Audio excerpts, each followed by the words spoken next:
Buongiorno gente e bentornati.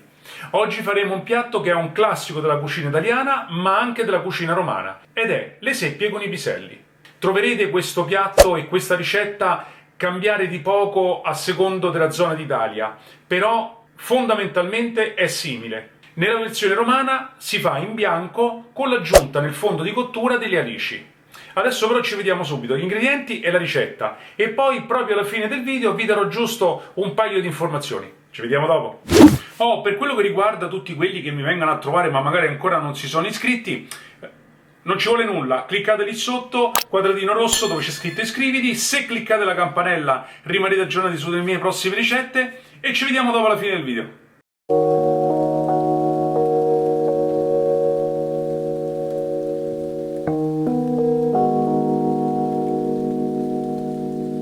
Per prima cosa tritiamo finemente la cipolla.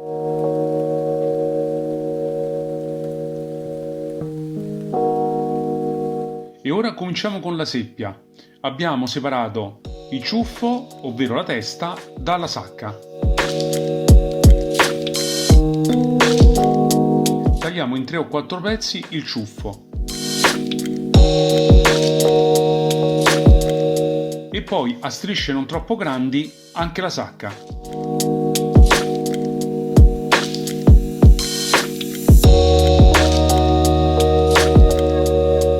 Mettiamo una casseruola bassa e larga sul fuoco con un pochino d'olio e la cipolla tritata in precedenza. Fatela stufare per almeno 5 minuti aggiungendo o un mestolo di acqua calda o di brodo vegetale. Passato questo tempo aggiungete anche i filetti di acciuga e fateli sciogliere insieme alla cipolla.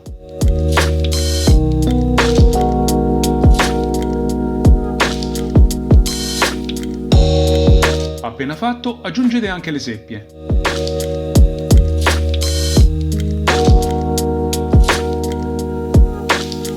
Adesso li lasceremo cuocere per circa 10 minuti o almeno fino a quando non avranno perso la loro acqua. Dopodiché li bagneremo col vino bianco e li faremo sfumare.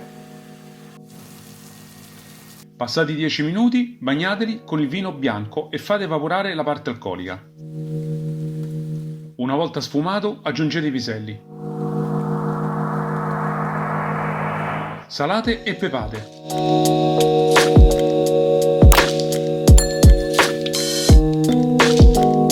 Aggiungete un mestolo di acqua calda o di brodo vegetale. Dopodiché coprite e lasciate cuocere per almeno 15 minuti. A fine cottura aggiungete anche del prezzemolo tritato.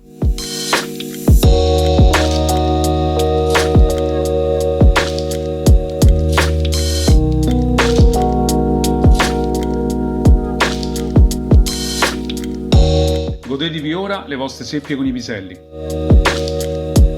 Buon appetito! Bene, come vi dicevo all'inizio del video, giusto un paio di informazioni, ma veramente molto semplici. Intanto, per quello che riguarda i piselli, io ho utilizzato dei piselli congelati, chiaramente freschi, vanno più che bene, però potete farlo veramente con qualsiasi prodotto, l'importante è che sia di qualità. La seconda, come vi ho detto poc'anzi, nel fondo di cottura vanno aggiunte le alici, vanno fatte fondere bene insieme alla cipolla e poi dopodiché aggiungete le seppie. Questa è proprio una caratteristica della ricetta romana. E ora veniamo ai tempi di cottura della seppia. Io ho preso 2 seppie che sono in tutto 500 grammi, quindi 250 grammi l'uno, più o meno. Voglio premettere che ci sono anche le seppioline più piccole, che sono anche quelle più facili da cuocere, o se no altrimenti quelle più grandi. Però a seconda della dimensione hanno bisogno di un tempo di cottura più o meno lungo. Per quello che riguarda le seppie che ho avuto io, cioè circa 500 grammi, ci sono voluti dai 20 ai 25 minuti di cottura. Questo sia i 10 minuti iniziali, sia con i piselli che ce ne sono stati altri 15.